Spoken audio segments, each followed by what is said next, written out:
Hello students, welcome back to my channel. बच्चों, आज की इस वीडियो में मैं आप लोगों को क्लास 9 हिंदी गंगा बुक के पार्ट 2 क्या लिखूंगा प्रश्न उत्तर देने वाली हूँ। तो अगर आप लोगों ने अभी तक इस चैनल को सब्सक्राइब नहीं किया है तो चैनल को सब्सक्राइब करके बेल आइकन को प्रेस करके ऑल पे प्रेस कर लीजिए, ताकि इस चैनल पर आप लोगों को क्लास 9 के सारे सब्जेक्ट्स के एक्सप्लेनेशन एंड सॉल्यूशन वीडियोज मिलते हैं। तो चलिए स्टूडेंट्स, आज का ये वीडियो शुरू करते हैं। मेरे उत्तर मेरे तर्क, निम्नलिखित प्रश्नों के सटीक उत्तर चुनिए और यह भी बताइए कि आपको ये उत्तर उपयुक्त क्यों लगते हैं। देखिए, यहाँ पे आप लोगों को एमसीक्यू टाइप क्वेश्चन दिया गया है, आप लोगों को सही उत्तर चुनना है और ये भी बताना है कि आपको ये उत्तर सही क्यों लगे।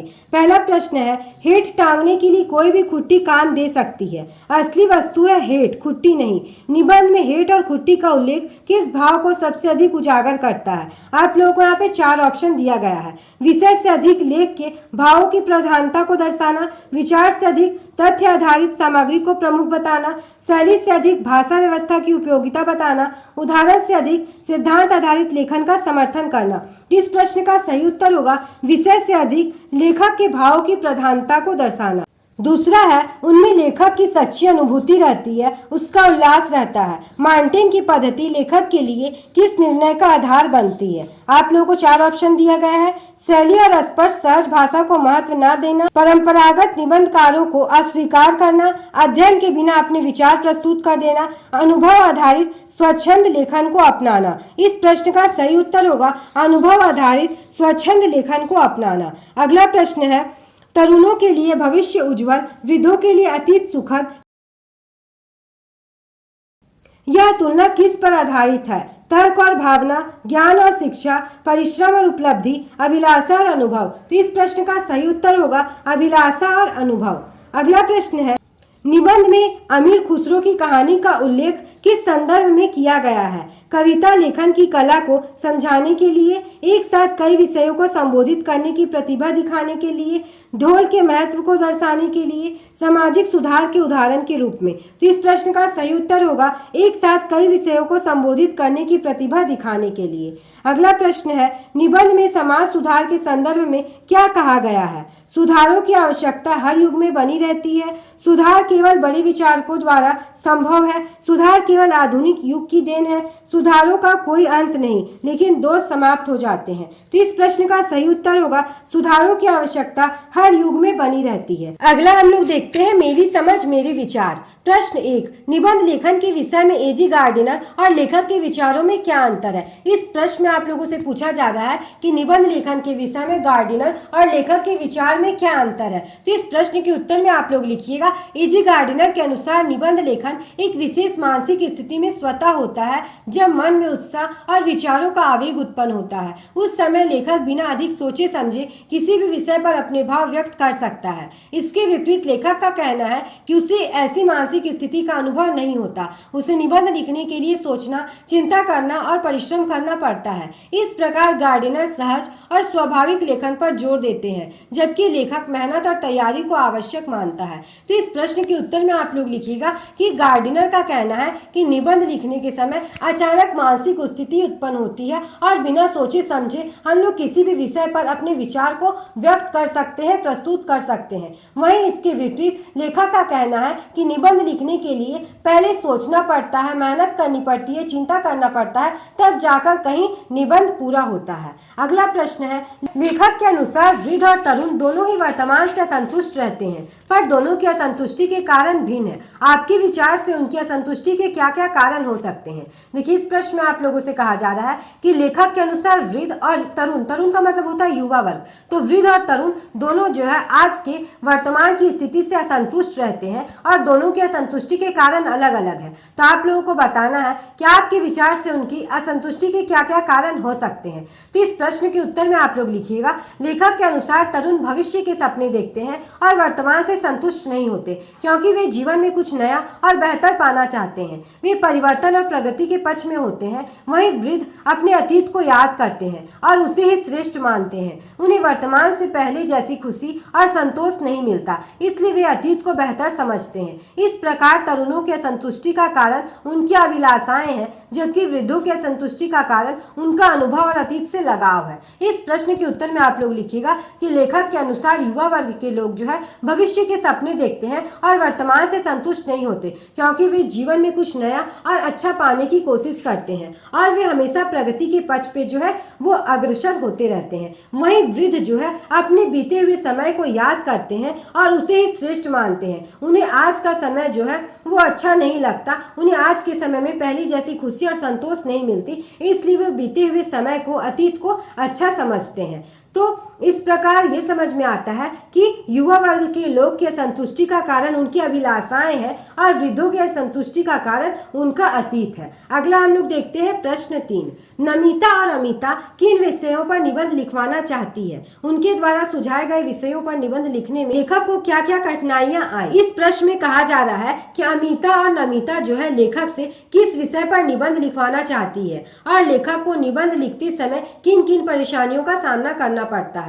तो इस प्रश्न के उत्तर में आप लोग लिखिएगा, नमिता दूर के ढोल सुहावन होते हैं विषय पर निबंध लिखवाना चाहती है, जबकि अमिता समाज सुधार विषय पर निबंध लिखवाना चाहती है। लेखक को इन विषयों पर निबंध लिखने में कई कठिनाइयां आती है। उसे इन विषयों के लिए पर्याप्त सामग्री नहीं मिलती और न ही पहले से तैयारी की हुई होती है। वह रूपरेखा बनाने में भी असमर्थ रहता है। साथ ही उसे कम समय में दोनों निबंध लिखने होते हैं, जिससे उसकी कठिनाई और बढ़ जाती है। तो इस प्रश्न के उत्तर में आप लोग लिखिएगा कि नमिता जो है वो दूर के ढोल सुहावन होते हैं इस विषय पर निबंध लिखवाना चाहती है और अमिता जो है वो समाज सुधार के विषय पर निबंध लिखवाना चाहती है। और लेखक को इन विषयों पर निबंध लिखने में कठिनाइयां आती है, क्योंकि उनके पास पर्याप्त सामग्री नहीं होता और पहले से कोई तैयारी नहीं होता, इसलिए वो जो है निबंध लिखने में असमर्थ रहते हैं। साथ ही साथ उनको कम समय में दोनों निबंध लिखना है, इसलिए वो बहुत ज्यादा परेशान होते हैं और उनकी कठिनाइयां जो है, उनकी परेशानियां बढ़ जाती है। अगला प्रश्न है, निबंध शास्त्र के आचार्यों ने आदर्श निबंध लिखने की क्या क्या युक्तियां सुझाई है?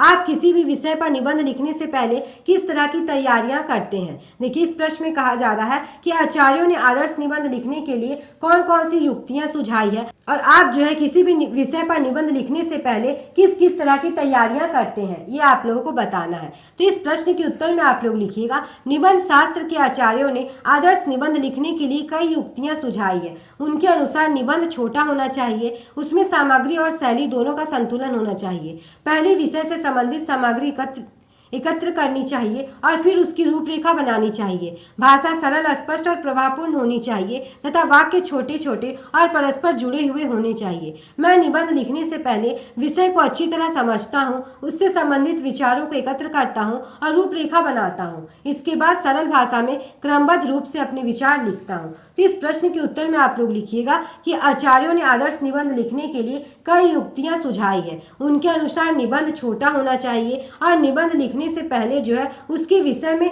हम लोगों को सामग्री एकत्रित करना चाहिए, उसका रूपरेखा तैयार करना चाहिए और निबंध का जो भाषा है वो सरल और स्पष्ट होना चाहिए और वाक्य निबंध के छोटे छोटे होने चाहिए और आपस में एक दूसरे से जुड़े होने चाहिए। और आप लिख सकते हैं कि निबंध लिखने से पहले मैं जो है अच्छी तरह से उस विषय के बारे में समझता हूँ, उससे संबंधित विचार को एकत्रित करता हूँ, उसके बाद उसकी रूपरेखा तैयार करता हूँ और फिर सरल भाषा में क्रमबद्ध तरीके से जो है अपने विचार को प्रस्तुत करता हूँ। तो आप इस प्रश्न के उत्तर में ये लिख सकते हैं। अगला प्रश्न है, मार्टिन ने जो कुछ देखा, सुना और अनुभव किया उसी को अपने निबंधों में लिपिबद्ध कर दिया। निबंध लेखन के लिए देखने, सुनने और अनुभव करने की क्या उपयोगिता हो सकती है? इस प्रश्न में कहा जा रहा है कि मार्टिन ने जो कुछ देखा, जो सुना, जो अनुभव किया उसी चीज को अपने निबंध में लिख दिया। तो निबंध लिखने के लिए देखने, सुनने और अनुभव की क्या उपयोगिता हो सकती है? तो इस प्रश्न के उत्तर में आप लोग लिखिएगा, निबंध लेखन के लिए देखने, सुनने और अनुभव करने का बहुत महत्व है। इससे लेखक को वास्तविक जीवन की जानकारी मिलती है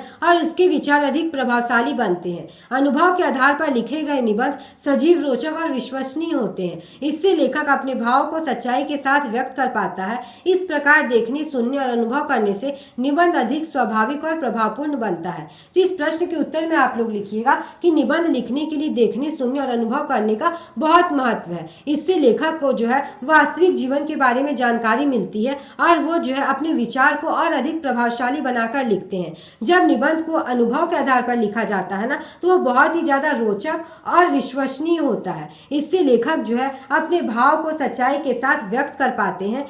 इस प्रकार जो है देखना, सुनना और अनुभव करने के बाद निबंध लिखना स्वाभाविक और प्रभावपूर्ण बनता है।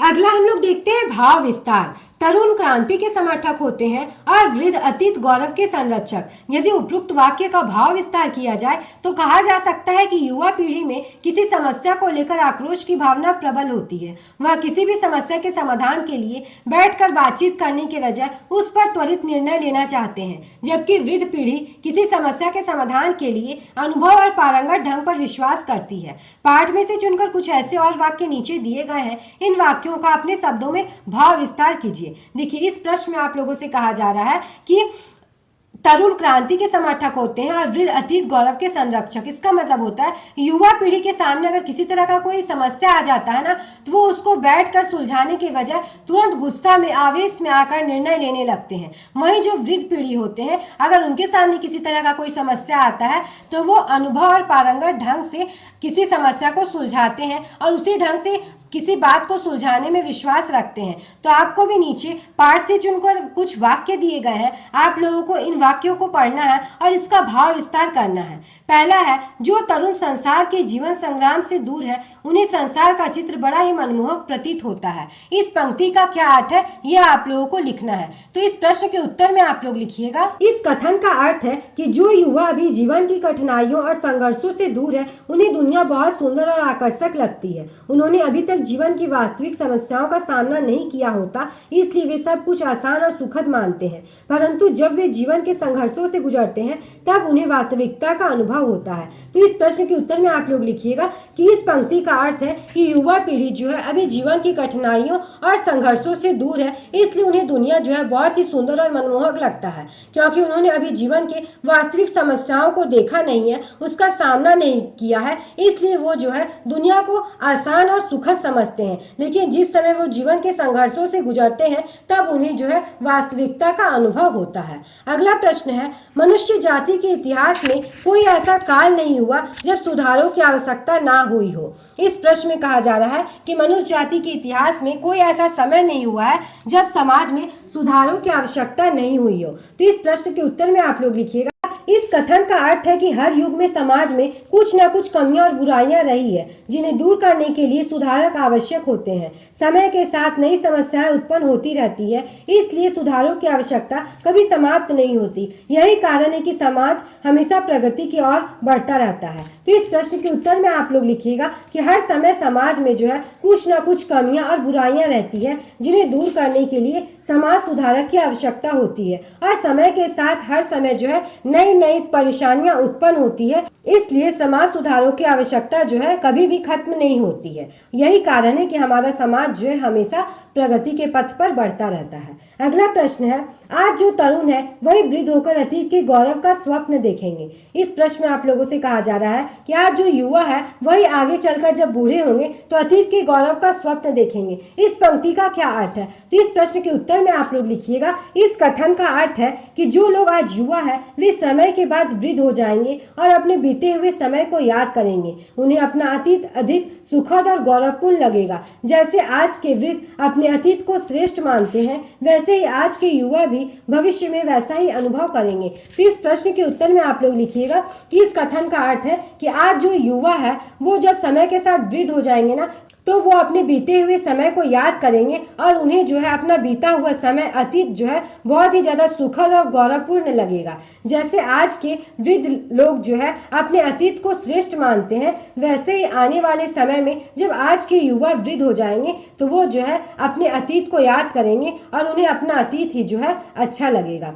अगला प्रश्न है, निबंध छोटा होना चाहिए, छोटा निबंध बड़े की अपेक्षा अधिक अच्छा होता है। देखिए, इस प्रश्न में कहा जा रहा है कि निबंध जो है वो छोटा होना चाहिए, छोटा निबंध जो है बड़े निबंध की तुलना में अधिक अच्छा होता है। तो कैसे, आप लोगों को बताना है।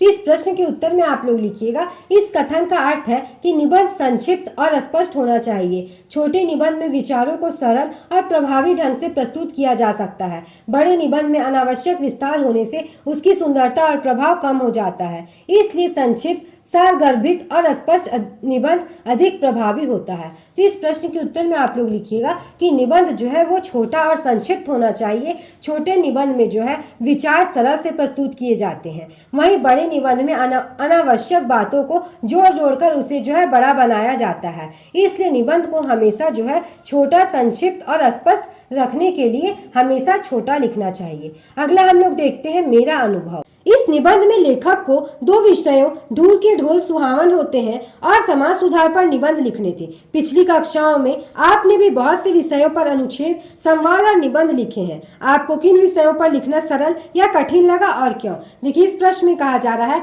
कि लेखक ने दो विषयों पर निबंध लिखा, दूर के ढोल सुहावन होते हैं और समाज सुधार पर। आप भी जो है पिछली कक्षाओं में बहुत से विषय पर अनुच्छेद, संवाद और निबंध लिखे हैं। तो आपको किन विषयों पर निबंध लिखना सरल या कठिन लगता है आपको बताना है। उत्तर में आप लोग लिखिएगा, मुझे सामान्य और दैनिक जीवन से जुड़े विषयों पर लिखना सरल लगता है क्योंकि इन विषयों के बारे में मुझे पहले से जानकारी होती है और अपने अनुभव भी होते हैं। जैसे मित्रता, विद्यालय, खेलकूद आदि विषयों पर मैं आसानी से अपने विचार व्यक्त कर सकता हूँ। इसके विपरीत समाज सुधार या किसी गुण विषय पर लिखना मुझे कठिन लगता है क्योंकि इन विषयों के लिए अधिक ज्ञान, विचार और तैयारी की आवश्यकता होती है। ऐसे विषयों पर लिखते समय मुझे सामग्री एकत्र करने और विचारों को व्यवस्थित करने में कठिनाइयां होती है। इसलिए मैं यह अनुभव करता हूं कि जिस विषय का ज्ञान और अनुभव अधिक होता है उस पर लिखना सरल होता है, जबकि अपरिचित विषय लिखना कठिन लगते हैं। देखिए, इस प्रश्न के उत्तर में आप लोग लिखिएगा कि मुझे जो है दैनिक जीवन से जुड़े विषयों पर निबंध लिखना अच्छा लगता है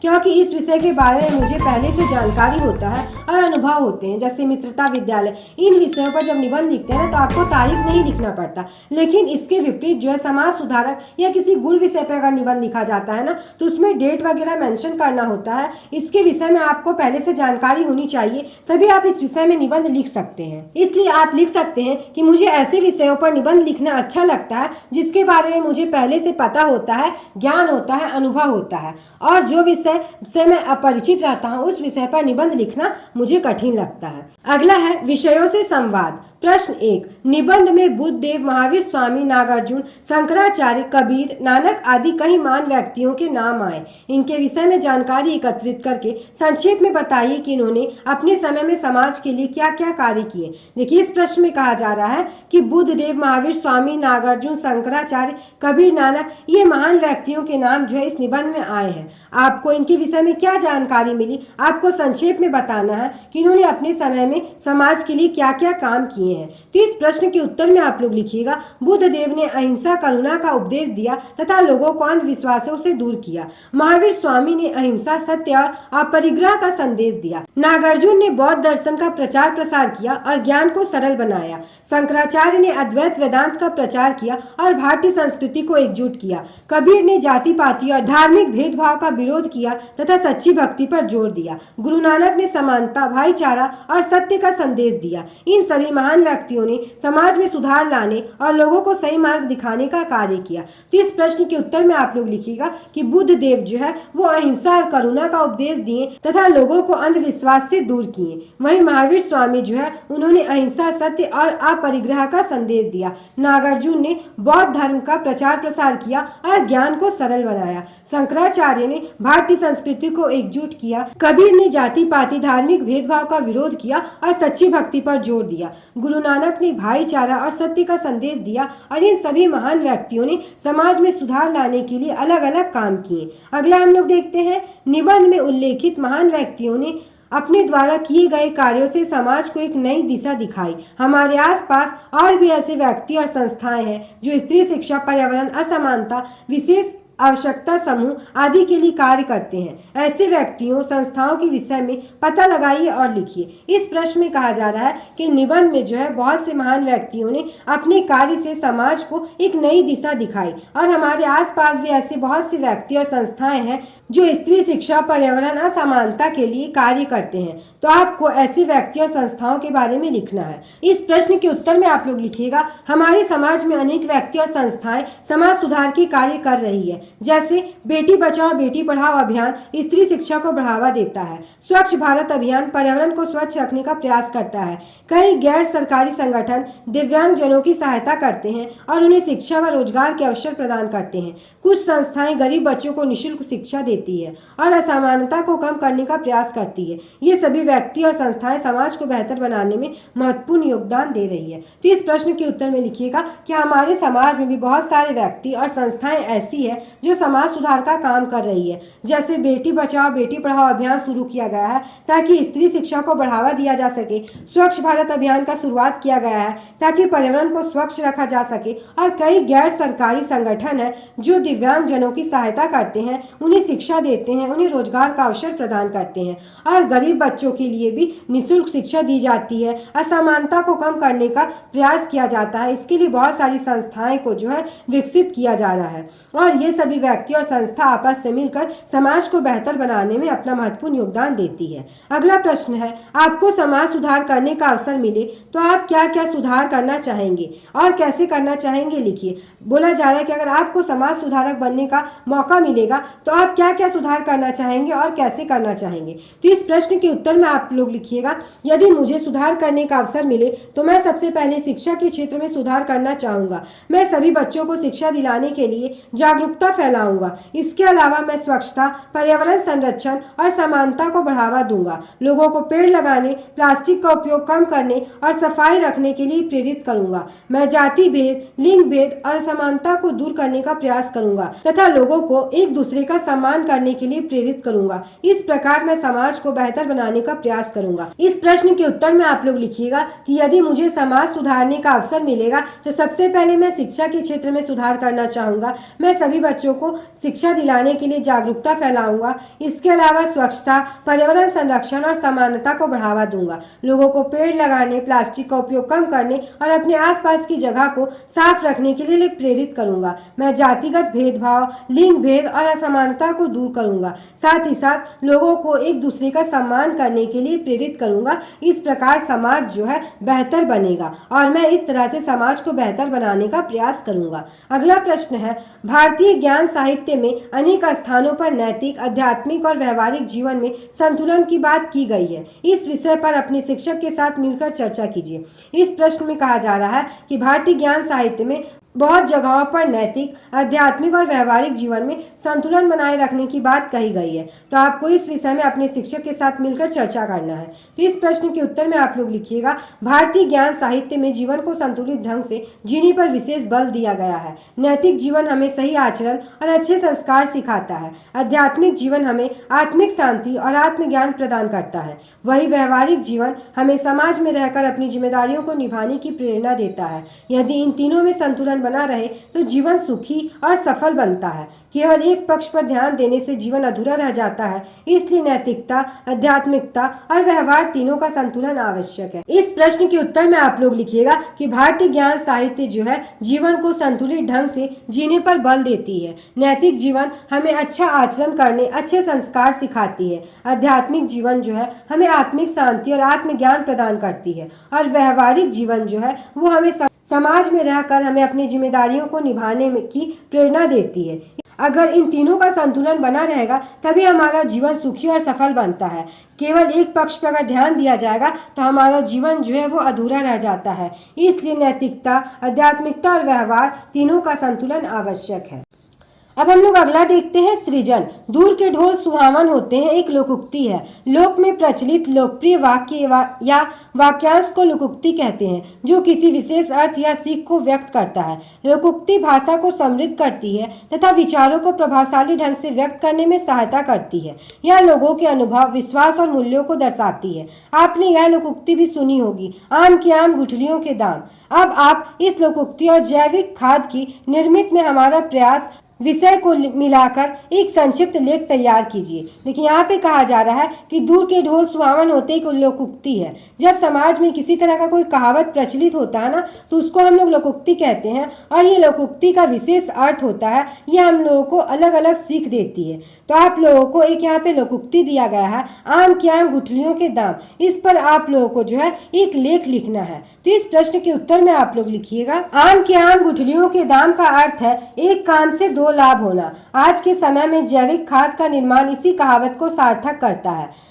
हम घर के कचरे जैसे सब्जियों के छिलके, फल के अवशेष आदि का उपयोग करके जैविक खाद बना सकते हैं। इससे कचरे का सही उपयोग होता है और पर्यावरण भी स्वच्छ रहता है। साथ ही यह खाद खेतों के लिए उपयोगी होती है और फसलों की गुणवत्ता बढ़ाती है। इस प्रकार एक ही कार्य से दो लाभ मिलते हैं, कचरा कम होता है और अच्छी खाद तैयार होती है। इसलिए यह कहावत पूरी तरह उपयुक्त है। इस प्रश्न के उत्तर में आप लोग लिखिएगा कि आम के आम गुठलियों के दाम का अर्थ होता है एक काम से दो लाभ लेना। जब एक काम को करके दो तरह का लाभ लिया जाता है ना, तब हम लोग जो है इस कहावत का यूज करते हैं, आम के आम गुठली के दाम। आज के समय में जैविक खाद का जो निर्माण होता है वो इसी कहावत को सार्थक करता है। कैसे करता है वो देखिए, घर के कचरे जैसे सब्जियों की छिलके, फल आदि के अवशेष जो होते हैं उसी का उपयोग करके जैविक खाद बनाया जाता है। इससे क्या होता है कि कचरे का सही उपयोग भी हो जाता है और पर्यावरण भी स्वच्छ रहता है। साथ ही ये खाद जो है खेत के लिए उपयोगी होता है और फसलों की गुणवत्ता को बढ़ाता है।